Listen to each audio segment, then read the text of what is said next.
What's good, everyone? This is Artists of Truth coming to you with another vlog entry for this wonderful, magnificent Thursday evening. Yes, Thursday evening. And as always, I hope that you all have had a productive day. A very positive and uplifting day. You know, as I always say, your joy and happiness belong solely unto you. Stop giving people your energy. Those are undesirables. Your joy and happiness belong solely unto you. And on that note, let's go ahead and talk a little bit about the stand-up of David Chappelle. Now, I've seen the Netflix special. I ain't even gonna lie to you. I really and truly enjoyed all of it. Like, seriously, I enjoyed every bit of it from start to finish. But I do understand there are some very, very offended people. And yes, it is, it's funny because we live in a very, very sensitive, overly sensitive society. Comedians can't joke about things which relate to life, which is part of life. We can't, comedians can't joke. They can't really express themselves, freely and creatively. So I felt, I've heard some of the backlash about his performance. Of course, you have these activists for, I like how he dressed it up, the alphabet gang. So, I mean, honestly, it was awesome.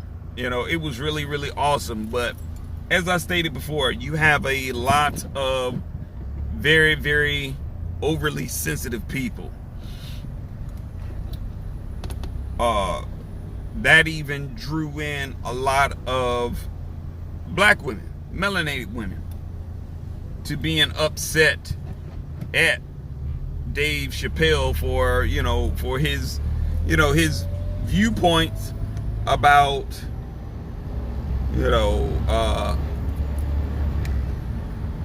transsexuals and all this extra stuff we have here. That was funny. But moreover, about the abortion right. And honestly, he made a real valid point.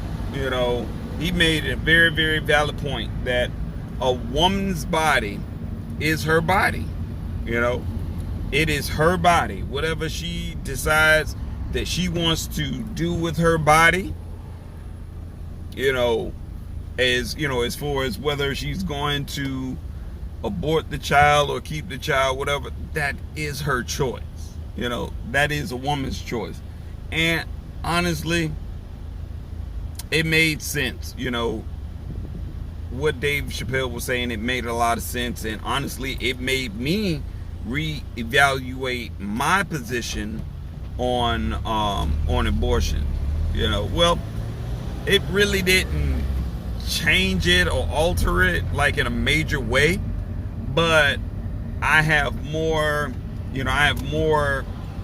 compassion and understanding that a woman's body is her body. In certain instances, certain cases, I feel that abortions should be okay. But just to do it just because you can do it, no. but it made sense, you know. But I think the issue came in was where a lot of women, it seems like when you're talking about abortions, coming from a man's point of view, it's like we are somewhat, if we don't agree with it 100%, then it's an issue, you know. And thinking logically at that point and talking respectively towards each other really goes out the window. So what Dave Chappelle was stating, in which, like I said, it made a lot of sense. It's like, well, shoot, if you going to, you know, if I tell you that, no, I'm not ready for a child, but we some way, somehow have sex, the condom breaks. Even though we've had this discussion before, and you know my position, but the condom breaks, you know, condom breaks, and now she is pregnant. Suddenly she has a change of heart. She doesn't want to get the abortion, so she has the child anyway. Guess what? In what Dave Chappelle was saying was a beautiful thing. You hear me? It was a beautiful thing. And that was, shit, he shouldn't be forced to take care of that child. Especially when he has already said, you know what, no, I'm not ready to have a child. That conversation has already been had. It's been agreed. You know, in those cases, yeah, it makes sense. But as he stated before, everyone wants equality, right? We want equality, but it's like only to a certain extent. That's when I started noticing the whole mood of the crowd just kind of humbled down a little bit. You know, you had some people, they were obviously offended. It's like, but moreover, the thing that really made me laugh, and I really appreciate Dave Chappelle for saying this, because some of us really don't have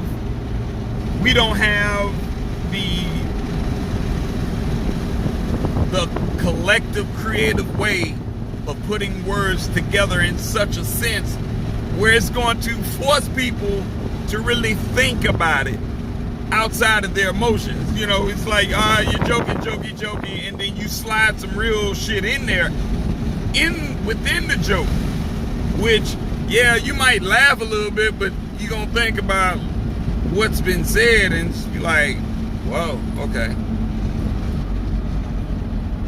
So the whole, you know, as it relates to the whole faggot statement,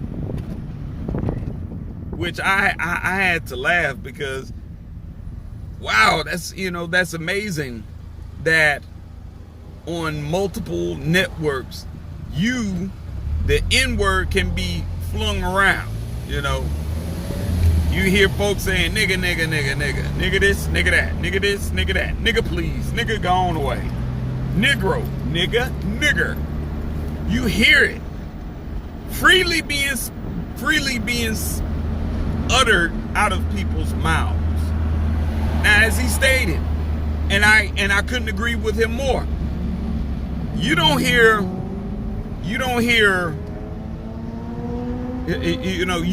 white folks degrading themselves to the extent that we do. You don't hear the Asians, you don't hear a lot of the foreigners saying derogatory things about themselves. They have more morals and standards than a lot of us do. And it's unfortunate, but can it be brought back? Of course.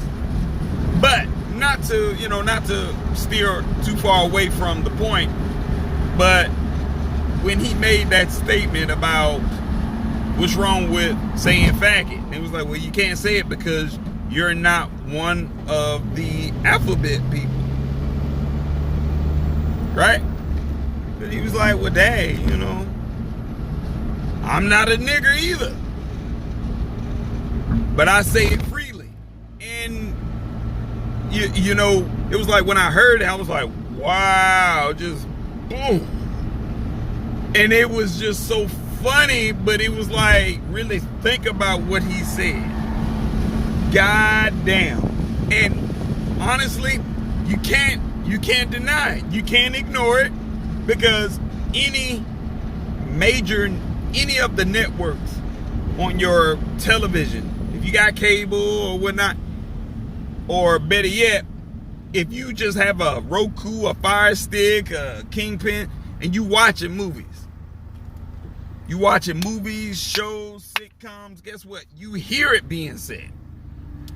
So, I mean, it's like certain things it's like it's okay to say, but then you have an uproar about certain group of people that is being called fags. But yeah, it's very, very contradicting.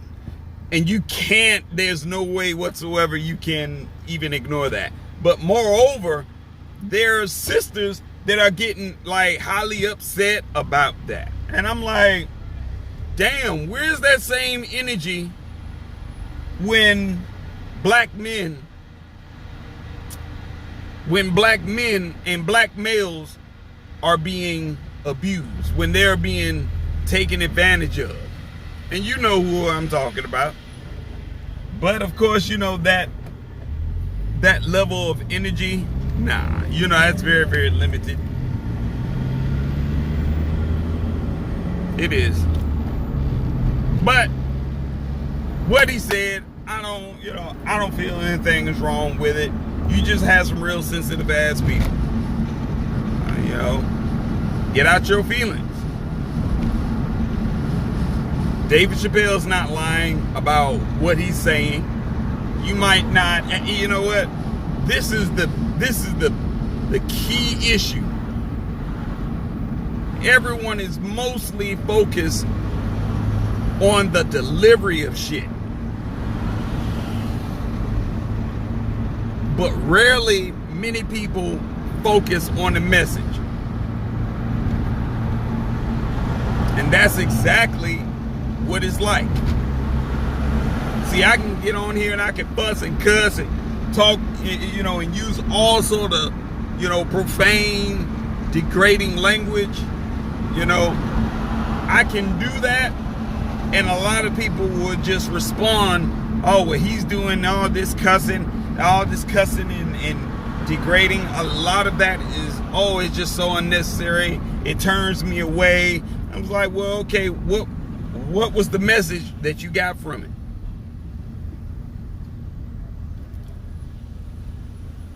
That is the issue. That is the issue right there. Too many individuals that are very, very intelligent, they are offended so easily by individuals, by individuality, creativity of self-expression. Simple as that. And that's exactly what it is. I was like, it just hit me. And it really didn't hit me until the Dave Chappelle stand-up. I was like, wow, message. But, of course, some people there, they don't want a message. They don't want to learn anything. They don't want to pick up on any subliminal messages, because that's too much like work. That's too much like work. That's too much like right. Yes, you're reaching. Dave Chappelle's reaching, and so are you. Okay. I was like, am I lying? That's my thing. Am I lying? But what can you say, folks? But I'm about to go ahead and cut this short. I'm almost to my destination. But in the meantime, in between time, I will catch you all later. Feel free to leave your comments below. Give it a thumbs up. And you all have a great evening. All right. Catch you later.